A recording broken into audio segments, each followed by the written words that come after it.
Good morning, class 12 student. Already in my online classes, we are doing that diffraction of light.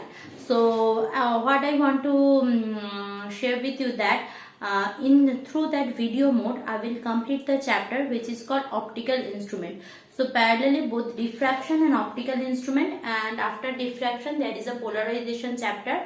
So, the syllabus completion will be more easier for me. So, optical instrument I am continuing with this video mode. Basically, optical instrument is a theory based chapter, nothing new in that. So whatever I am teaching you here, that's enough for your exam. Before starting to that optical instrument, we should know that how we are viewing a object or what is our human eye.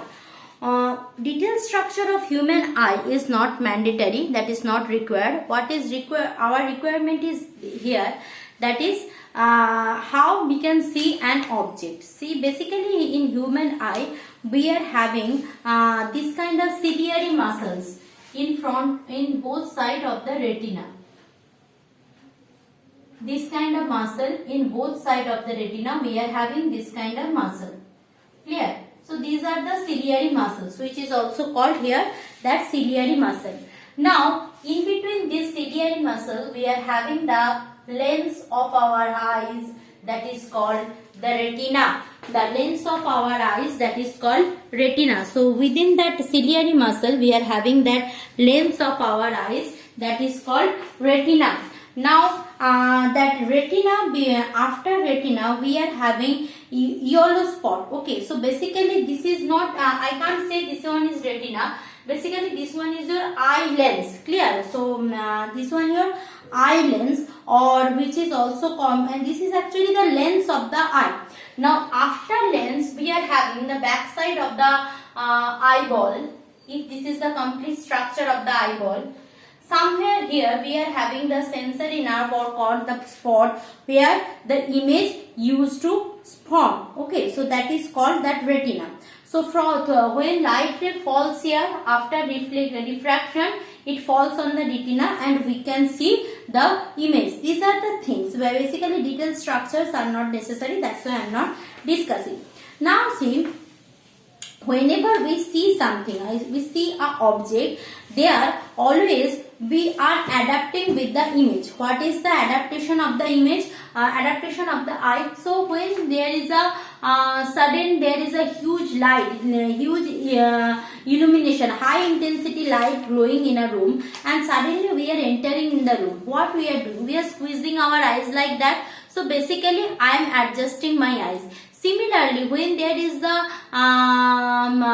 that very small amount of light in room, low light vision, so we are making our eyes broader like that. Means actually we are accommodating with the surroundings. So that is called that accommodation of the eye. Means the involuntary process by which eye adapts its focal length. Involuntary process by which eye can adapt its focal length. Involuntary means without knowing the things what is happening, means we are not doing anything. So when there is a huge illumination, huge intensity light, we are squeezing our eyes or making broader our eye muscles. So that is the voluntary movement. So involuntary movement means what? What is what we can't control. So involuntary process by which eye adapt its focal length by to see an object, that is called that accommodation of eye. So every eye has that accommodation power. Means if you are telling me see in that far away something is there, so our eye automatically making other things adjust and making see that things only. Clear? That time we are not bother about what is happening surrounding. So these the things, this is called the accommodation of the eye. Now depending on the accommodation of the eye, there are 2 points which are called near point and far point. So it is the nearest position of the object in front of the normal eye up to which the object can be seen distinctly without accommodation. So near point is that point in front of the eye. To see that object, we don't need to do any kind of accommodation in our eyelids. So eye are not used to do any kind of accommodation when we are viewing that object very nearer to us. So that point, particularly up to that point, is called the near point of the vision. Similarly, the far point is the farthest point at which that object can distinctly seen without any accommodation. So this near point to far point is called the range of the vision. See, basically which kind of optical instrument you are using, that depends on you, but that's all for us, for the human being. So before discussing all the optical instrument, we need to know how we are viewing the image, or what is the how we can see the object by adjusting our lens. Clear? Now coming to that things that is called adaptation of eye. So accommodation of eye done. Now coming to that adaptation of eye. It has been seen that earlier that circular aperture of the center of iris or is pupil, which help us some muscles to iris make the pupil small or large. So we can make this one small or large because this one is a biological lens. You can squeeze it, so it will make thick, and you are making releasing the muscle, so it will thin.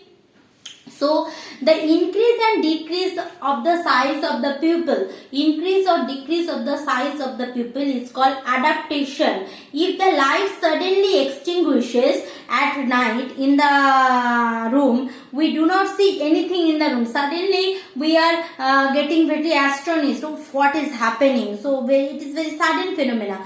So slowly we can adapt our eye. That similarly when we are suddenly in a dark room, we can't see anything, and after some time the eye is used to that vision and we can see that object. So these all are called that, all phenomena are called that adaptation of eye. Okay, so this is the things. Now coming for that defects of that human eye and how we can correct it. Defects of human eye, already in class 10 few types of defect we have done. So here we will discuss basically long sightedness or hypermetropia, short sightedness, myopia, presbyopia and astigmatism. So we are discussing what?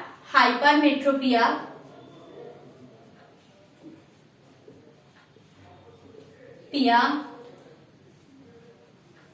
myopia, then presbyopia and astigmatism.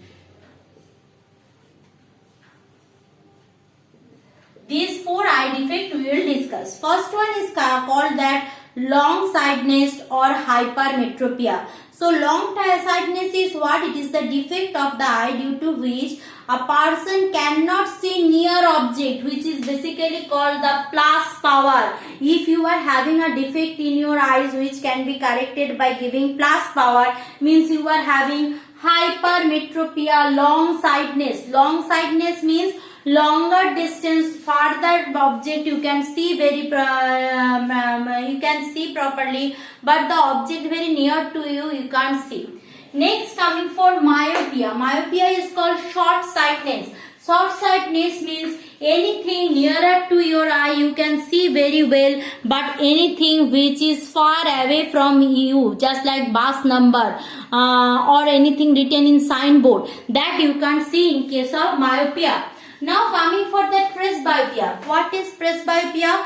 Presbyopia, this is BYU, sorry, presbyopia. So presbyopia is what? Presbyopia is a disease or eye defect which generally, remember that, which generally come when there is a natural losing of that eye muscle due to the old age factor. Clear? So presbyopia is with the advancement of the age, muscles of the eye lose their elasticity. These two defects can be occur in the old age, can be occur in that young age. Means this is a condition where there is no aging factor involved. Clear? Now if your eye muscles completely loosen due to aging factor, that will be fall under the category of presbyopia. And astigmatism, that is the very important part. It is an optical defect in which that visions become blur along different axes. Actually that defect I am having, and so many people we are having that